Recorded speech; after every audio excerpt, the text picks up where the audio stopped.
Então, passamos, então, ao Dr. Ricardo, com doença aterosclerótica, o que existe além dos genes. 40 minutos.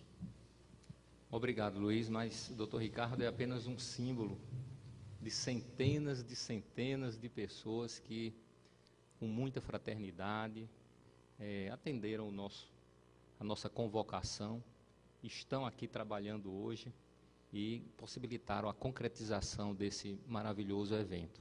Bom dia a todos. Estão todos bem? Descansaram bastante? Então, se preparem para grandes emoções no dia de hoje, porque nós estamos, infelizmente, na reta final do nosso evento.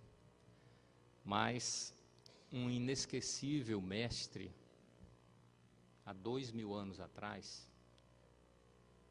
nos trouxe a maior antecipação científica dos tempos modernos, quando nos colocou pequenas frases de grande sentido e de grande profundidade. Cuida de construir o reino dos céus dentro de ti, que tudo o mais vos será dado. Se ele não estiver equivocado, esse tudo o mais inclui a saúde biológica, a saúde perispiritual e a saúde espiritual. Uma outra frase de extraordinário efeito, que hoje está sendo pesquisada nos laboratórios, foi aquela que, quando ele disse: vai e não tornes a pecar, para que não te aconteça coisa pior.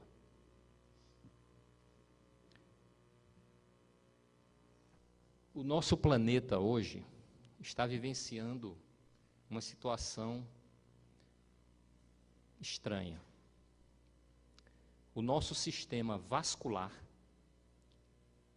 está sendo acometido de uma alteração que promove uma mudança no aspecto anatômico dos nossos vasos sanguíneos, que começa com uma infiltração de gordura na parede do vaso, uma proliferação celular, um processo inflamatório nesse vaso, gerando um entumecimento que caminha para dentro da luz das artérias, causando as obstruções, levando a alterações no funcionamento desse vaso.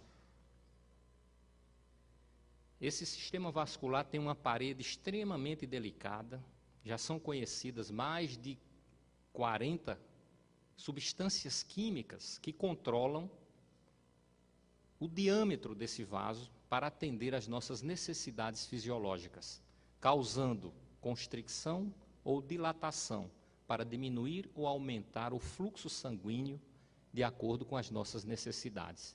Isso tudo funciona automaticamente.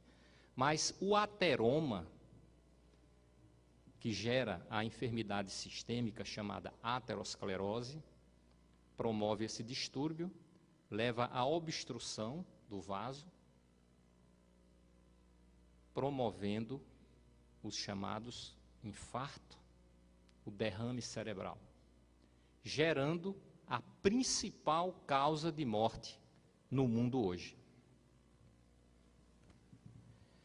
Em que pese o extraordinário avanço da medicina, da pesquisa biológica, de base organicista, criando, por exemplo, estruturas como essas aí, os stents, todo mundo já ouviu falar, que promovem a desobstrução desses vasos, esmagando o ateroma, reconstituindo a luz das artérias, em que pese pesquisas extremamente modernas, envolvendo inclusive as células-tronco, para a regeneração e a criação de novas áreas com circulação, regenerando tecidos necrosados pelo processo da aterosclerose, em que pese o surgimento da nanotecnologia, que nos traz perspectivas maravilhosas, como, por exemplo, a introdução de substâncias através de poros nas membranas celulares, diretamente nas células lesadas, ou a criação de microlaboratórios de dimensões atômicas, capazes de serem inoculadas na nossa circulação e registrarem em tempo real, por telemetria, todas as nossas dosagens sanguíneas, a criação de nanorobôs movidos à luz, capazes de destruir bactérias, células neoplásicas, ou mesmo corrigir deficiências genéticas. Em que pese todo esse avanço, permanecemos com essa mortalidade hoje crescente, em decorrência da proliferação, do incremento dos chamados fatores de risco, conhecidos da biologia, da medicina, que promovem a aterosclerose. 30% das causas de morte no mundo hoje se devem a essa enfermidade. E a gente então pergunta, para onde caminha a humanidade? Por que essa situação está instalada? A resposta parece simples. Nós criamos o homo hipertensus obesos, né? O sedentário com desregramento alimentar, o estressado em busca do ter, o homem que se desconhece a si mesmo e que, por se autodesconhecer, ele busca caminhos que ele entende que irão lhe trazer a felicidade, mas que acabam gerando estresse, medo, ansiedade.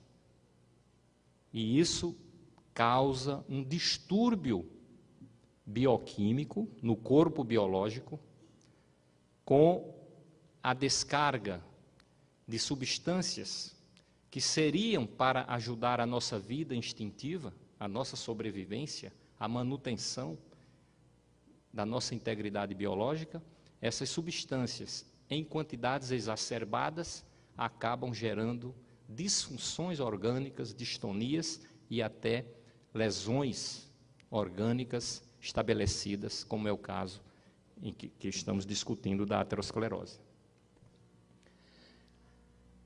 Há algum tempo atrás, nas épocas mais primitivas, quando não se tinha o automóvel, o controle remoto e tanta oferta de alimentação prejudicial à nossa saúde, o homem era magrinho, porque ele vivia nas selvas, ele subia em árvores, ele corria dos animais, e ele tinha uma alimentação extremamente direcionada às suas necessidades. E a mulher que ficava em casa, né, ficava nas cavernas, não tinha tanta atividade física, e tinha a alimentação garantida, não tinha esses cuidados que uma mãe ou que as mulheres geralmente têm no cuidado da casa. Elas engordavam e eram verdadeiros ícones para os homens na época. E hoje a coisa se inverteu, né? Exatamente essa mudança levou a essa situação dessa preferência do homem. Nós vamos... Acho que eu pulei uma.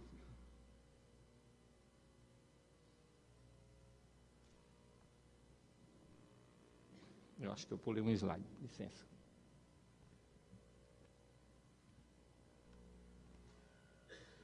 Bom, nós vamos nos ater aqui a um dos fatores de risco da aterosclerose.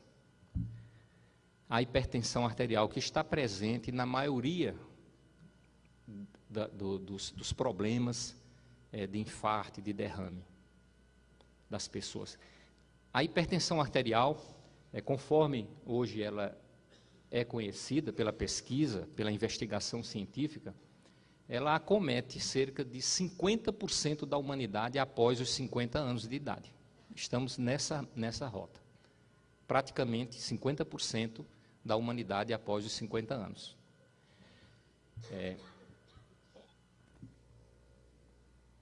A Sociedade Brasileira de Cardiologia, nas suas diretrizes para o tratamento da hipertensão, nos acena com cerca de 130 medicamentos e associações para tratar a hipertensão arterial, uma das determinantes da aterosclerose. Por que isso? Porque a hipertensão arterial, ela não é uma doença física, fixa, num distúrbio de um único elemento em nosso organismo. A hipertensão arterial é o resultado de centenas de cadeias bioquímicas alteradas no funcionamento das nossas células. O que é que a medicina tem feito? Usa medicamentos para tratar o distúrbio bioquímico que pode estar gerando a hipertensão. E quando usa, por exemplo, diuréticos para diminuir a quantidade de sangue, para baixar a pressão, causa problemas nos nossos íons, diminui a pressão arterial e estimula outros setores do organismo para elevar a pressão arterial. E a gente tem que associar outros medicamentos para controlar as consequências, os efeitos colaterais. E quando foi detectado que são várias as cadeias bioquímicas que estão alteradas, hoje nós estamos na fase da polimedicação, usar vários medicamentos para o tratamento da hipertensão. E qual é o resultado disso? No primeiro mundo, apenas, primeiro, 50% das pessoas sabem no mundo inteiro que tem hipertensão arterial. Desses que sabem, 10% apenas, e às vezes até menos, tem a sua pressão arterial controlada. Quando a gente joga isso e associa à hipertensão os distúrbios bioquímicos das gorduras, as dislipidemias, o diabetes, né, a obesidade, o estresse, cada um acionando dezenas e dezenas de cadeias bioquímicas, nós percebemos porque é tão difícil para a medicina controlar e tratar a hipertensão arterial. Tanto que nós dizemos nos nossos consultórios que ela é incurável, como também o diabetes e outras. A biologia aprofundou o seu estudo, aprofundou a sua pesquisa, saiu do macro biológico, reconheceu a existência das substâncias químicas, penetrou no interior da célula, chegou às causas chamadas genéticas. O que é que descobrimos? Que todos esses fatores de risco não têm uma causa genética única, um gene responsável pela doença. São doenças multigenéticas, são redes de genes que geram o distúrbio em vários graus de intensidade. Então, como abordar uma terapêutica genética? Isso se tornou assim extremamente complicado para a medicina, porque nós começamos a nos deparar com a chamada expressividade genética. De que depende a expressividade genética quando os genes alterados para os fatores de risco estão presentes? Se eles são muitos, centenas, né? A causa, portanto, do distúrbio deve estar mais profunda. Mas a medicina entrou num beco sem saída, a ciência médica, biológica, porque ela é embasada num paradigma materialista, organicista, né, que levou à fragmentação do conhecimento, uma visão reducionista, mecanicista,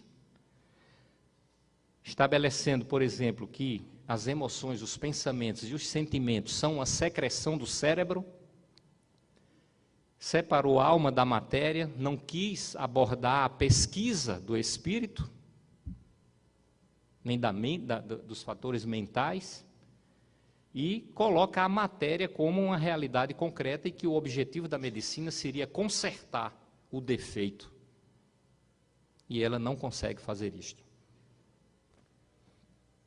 E gerou esse paradigma, né, dizendo que o nosso corpo biológico é fruto da organização da matéria a partir das partículas elementares e que a consciência, que as religiões pregam como sendo o espírito, a essência do ser, nada mais é do que uma secreção do cérebro. Mas estamos vivendo novos tempos e vamos ver o que diz a física quântica. Uma mudança radical de paradigma,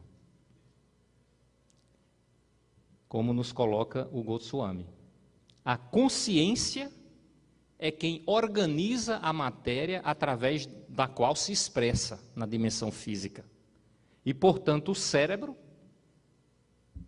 é o resultado de uma organização da matéria promovida por esta mesma consciência.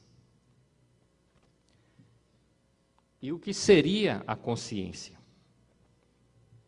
A essência do ser, que escolhe a representação material e a vivencia. Então, nós somos consciência, nós somos inteligência, nós somos espírito, que plasmamos os corpos pelos quais nos manifestamos na dimensão física e na dimensão espiritual. Matéria é o colapso quântico da mente. Isso nos traz uma concepção espiritualista do universo. Por quê? Porque se a consciência escolhe e organiza e colapsa a matéria, ela antecede, ela é transcendente à matéria. Ela está numa outra dimensão. O ser espiritual. O que está de pleno acordo com o que diz Einstein. O homem é um complexo eletrônico, energético, regido por uma consciência. Então, nós comandamos o nosso corpo físico, que é energia congelada, o funcionamento das nossas células, dos nossos órgãos.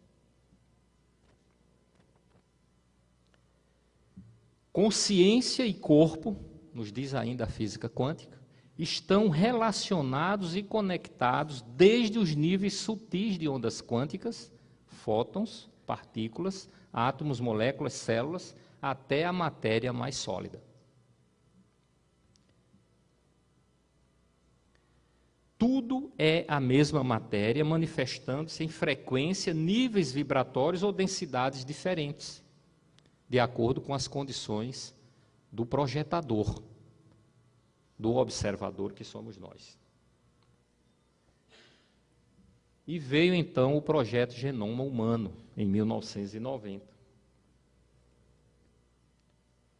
que nos trouxe consequências muito interessantes, que de início geraram uma grande euforia nos meios materialistas, com a decifração do chamado código da vida, e a perspectiva de se atuar nesse código genético, gerando pessoas saudáveis, aumentando a longevidade, curando enfermidades.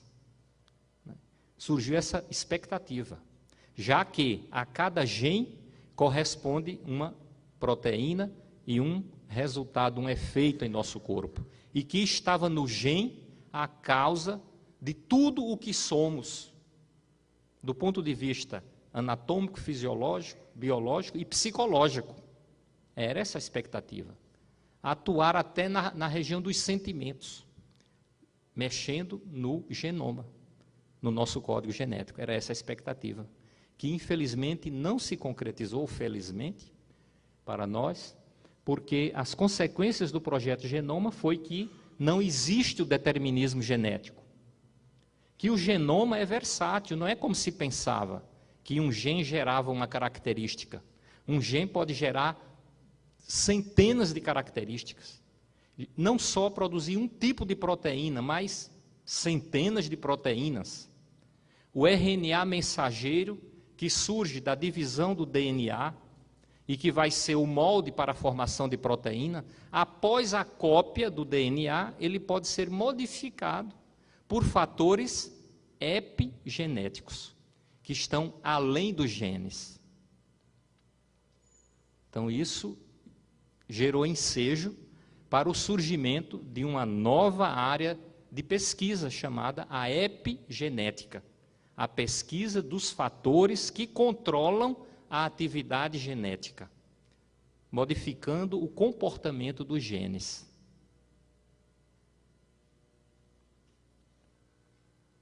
Estudos de síntese de proteínas revelam que os controles epigenéticos podem criar mais de 2.000 variações de proteínas a partir de um mesmo padrão genético.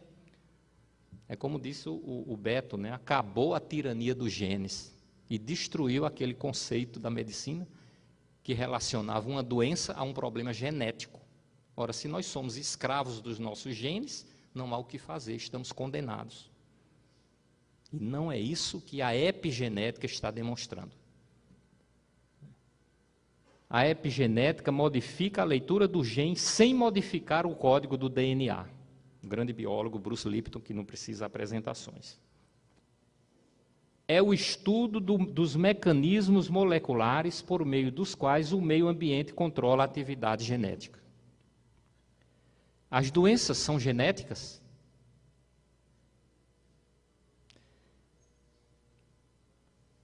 Pelo que se conhece atualmente, como há um determinismo ainda, em torno de 25% do código genético, mas as doenças monogenéticas relacionadas diretamente a uma causa genética conhecidas são menos de 2% pela própria medicina.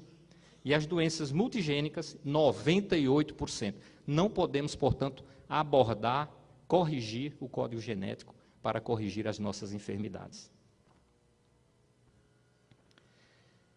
Grandes pesquisadores, neurocientistas, físicos quânticos colocam hoje conclusões que vêm em apoio a esse novo ramo de pesquisa. São as mudanças na forma das proteínas que determinam as suas funções e não os genes. É o tipo de proteína que é formado sob a influência de fatores epigenéticos. É na rede dos microtúbulos, as pesquisas estão avançando nesse sentido aí, interior da célula, onde se promove a interação das forças quânticas com o mundo clássico, determinando a forma, a ação e o comportamento das proteínas, que são a base estrutural e funcional da vida orgânica. O mundo quântico. Forças quânticas dentro das proteínas estruturais dos microtúbulos. Esses microtúbulos são um verdadeiro esqueleto que está dentro das nossas células e se distribuem por todo o citoplasma. E que no interior desses microtúbulos é onde são recebidas as informações quânticas que são traduzidas em substâncias proteicas, né? Os neuropeptídeos, enzimas e outros. Controlam sua forma, que por sua vez controla as ações dos neurônios e dos músculos e o nosso comportamento. O DNA é controlado pela energia que emana dos pensamentos. Olha que conclusão extraordinária de alguém que não é espírita, vamos dizer assim. O que simplesmente significa que nossas projeções mentais influenciam diretamente em nossa saúde. Coisa impressionante, né? Nós já estamos percebendo para onde caminham as pesquisas e para onde está sendo direcionado a pesquisa científica hoje nesta área. As leis da física quântica e não as de Newton controlam os movimentos moleculares que geram a vida. Não é aquela coisa mecânica da atividade genética que geram a vida, o funcionamento dos nossos órgãos, a criação, a manifestação dos nossos pensamentos e das nossas emoções. Mas é algo de natureza quântica que chega ao nosso corpo biológico. Não somos vítimas de nossos genes, e sim donos do nosso próprio destino, capazes de criar uma vida cheia de paz, felicidade e amor, influindo mentalmente no funcionamento e na expressividade do nosso patrimônio genético, mesmo que ele seja negativo.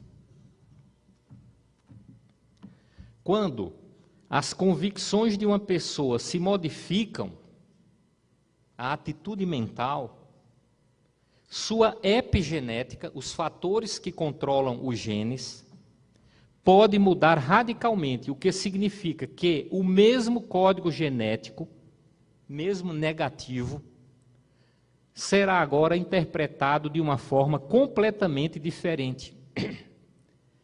Essa poderia ser a diferença, por exemplo, entre o câncer e a remissão.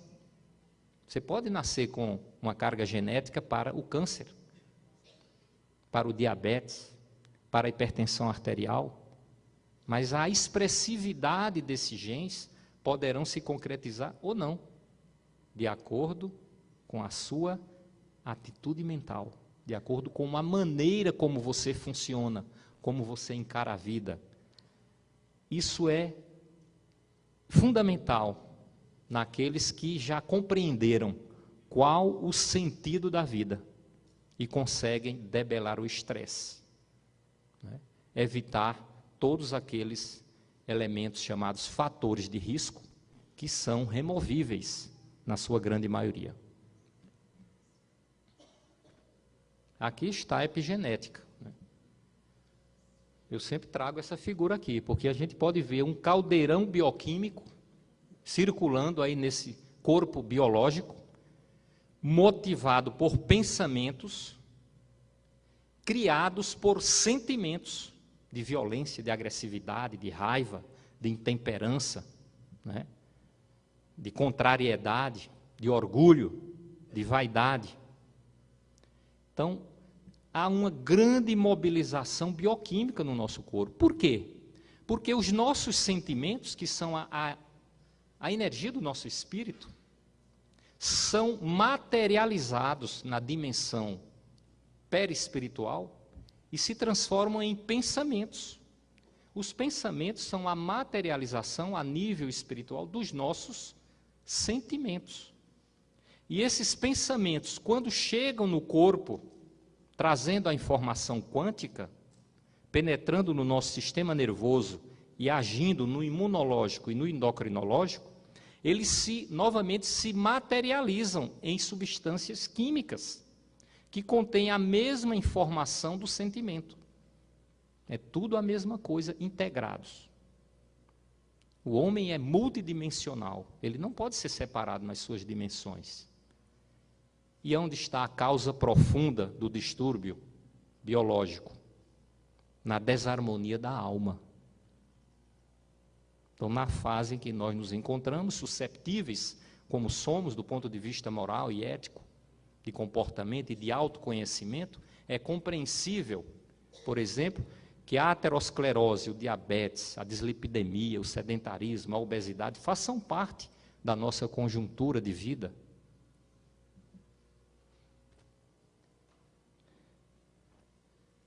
E o que é que a espiritualidade nos ensina?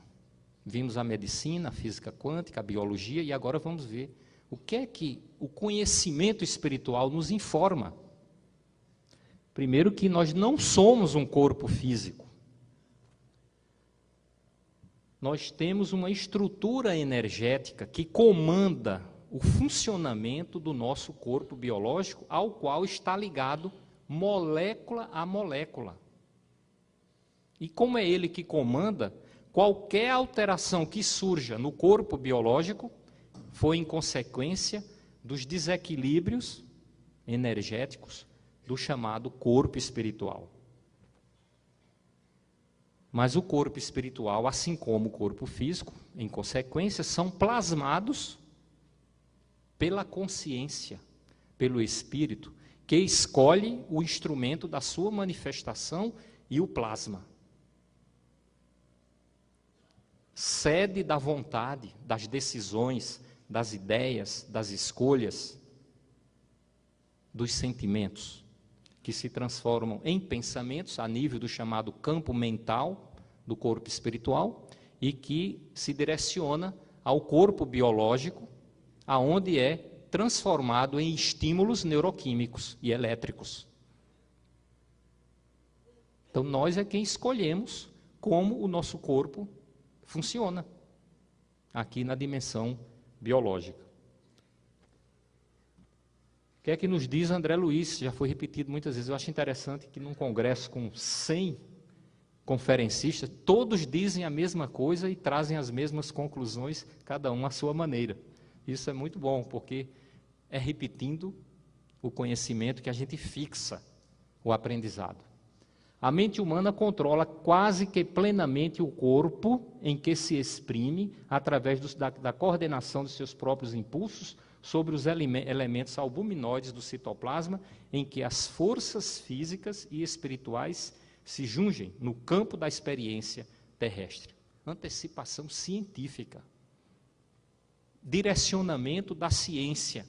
Para onde encaminhar os seus trabalhos, as suas pesquisas, para se chegar à conclusão e permitir que a medicina cumpra o seu mais nobre objetivo, que é curar, confortar e educar o espírito humano em evolução. Não conseguirá isso jamais atuando apenas no corpo biológico. A mente transmite ao corpo todos os seus estados felizes ou infelizes, atuando magneticamente sobre os genes, ativando-os ou inibindo-os. Como é que a gente não pode amar uma doutrina como essa? Numa época em que ainda não tinha sido nem decifrado, conhecido o código genético. Já foi posteriormente, na década de 50. André Luiz nos fala dos bióforos, que são essas informações quânticas que chegam a nível do citoplasma, atuando, por exemplo, nas mitocôndrias, de onde essa informação quântica é transmutada em neuropeptídeos, em proteínas que se direcionam ao núcleo, e lá no núcleo informam a maneira como a nossa genética deve se processar a fim de expressar aquilo que nós recomendamos, que nós direcionamos com a nossa atitude mental. Então, projetam sobre as células os estados mentais do espírito, os bióforos, conforme as escolhas do bem ou do mal.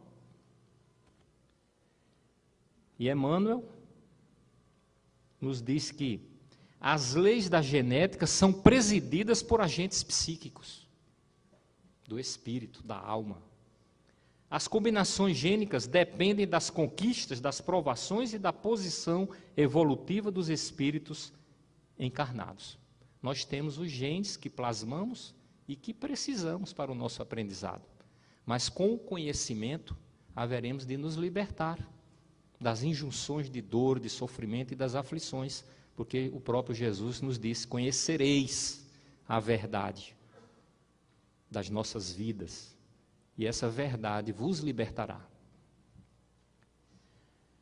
A vocação ou faculdade, é atributo da individualidade espiritual e não dos genes. Não são os genes que dizem: eu vou ser pintor, eu vou ser artista, eu vou ser matemático, eu vou ser biólogo. Não são os genes. Essa vocação é uma conquista do espírito eterno e imortal que somos todos nós. A mente é a orientadora desse universo microscópico. Dela se originam as forças equilibrantes e restauradoras para os trilhões de células do organismo. No mundo maior, André Luiz, novamente. Então, um espírito médico, pesquisador, que nos direcionou o seu conhecimento, o seu aprendizado, nesta época de alvorecer do terceiro milênio, dando uma luz, trazendo uma luz para a medicina, para a ciência da saúde, para o conhecimento das questões sobre o adoecimento. Toda moléstia do corpo tem ascendentes espirituais. A patogenia é um conjunto de inferioridades do aparelho psíquico. Nada mais, nada menos do que Emmanuel, um sábio, pela sua obra ele merece toda a consideração e o nosso respeito. Saúde é a perfeita harmonia da alma. Não custa nada a gente repetir centenas de vezes essa colocação. A doença é o escoadouro das enfermidades da alma.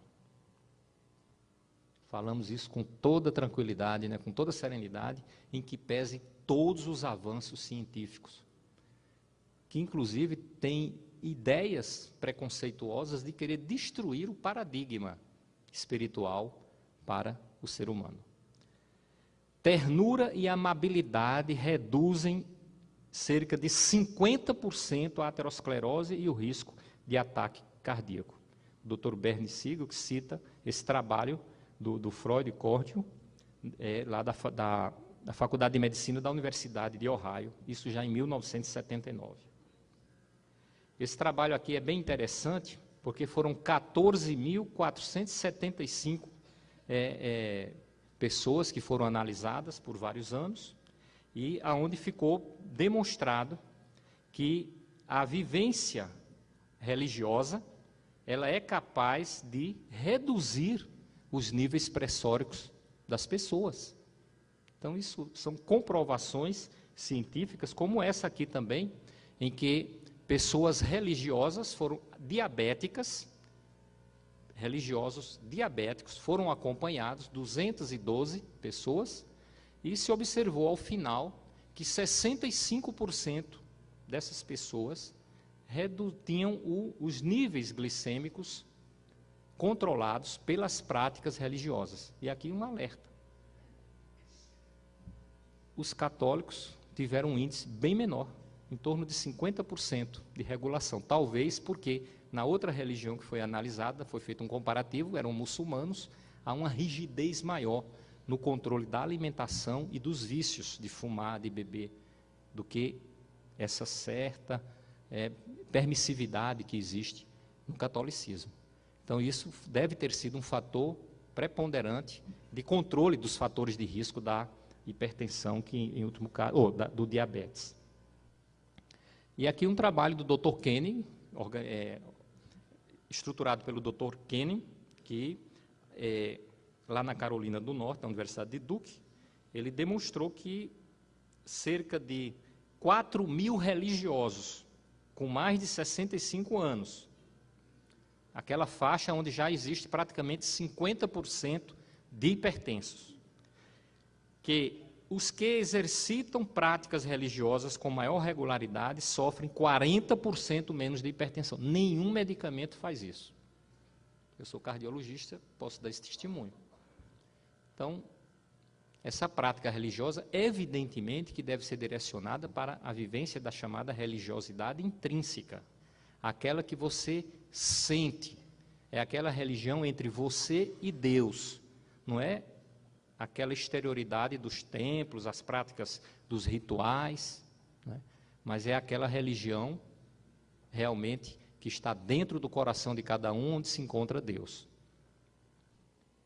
O Espírito André Luiz nos coloca que o médico do porvir conhecerá semelhantes verdades e não circunscreverá sua ação profissional ao simples fornecimento de indicações técnicas, dirigindo-se muito mais nos trabalhos curativos às providências espirituais, onde o amor cristão represente o maior papel.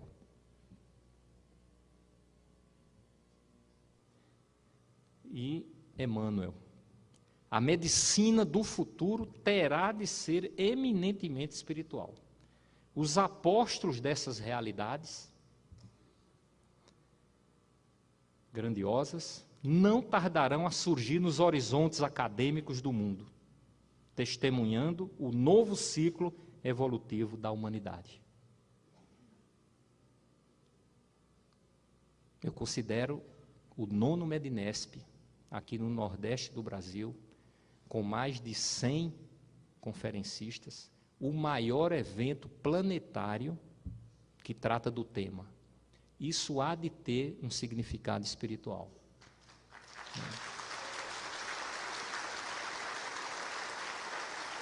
E todos nós estamos sendo convocados para sermos apóstolos, bandeirantes da primeira hora, desbravadores dessas verdades, que já encontram, graças a Deus, uma excelente receptividade em todos os ambientes. Precisamos arar o terreno, né? Porque o terreno está quase pronto para receber a semente. E aqui Jesus, o grande antecipador científico dessas verdades, nesse alvorecer de um planeta de regeneração. Nós devemos nos transformar em profissionais de saúde, de espíritos e não de corpos, aonde o tratado a ser estudado, compreendido e aplicado, como diz o Décio, é o Evangelho. A prescrição é o amor. Porque só dessa maneira haveremos de atingir os nobres objetivos da existência da medicina. Jesus tinha sobradas razões recomendando-nos o amor aos inimigos, o perdão incondicional. Não é isso mera virtude, senão princípio científico de sanidade. Sanidade vem do latim. Sanidade significa saúde e significa também santidade. E para se atingir a santidade, é preciso angariar as virtudes vinculadas ao amor. E nós voltamos à colocação de Jesus. Cuida de construir o reino dos céus dentro de ti, que tudo o mais vos será dado por acréscimo. E a gente ouve de Castro Alves, uma excelsa voz ressoa, no universo inteiro ecoa, para a frente caminhai. O amor é luz que se alcança, tende fé, tende esperança, para o infinito marchai. Muito obrigado.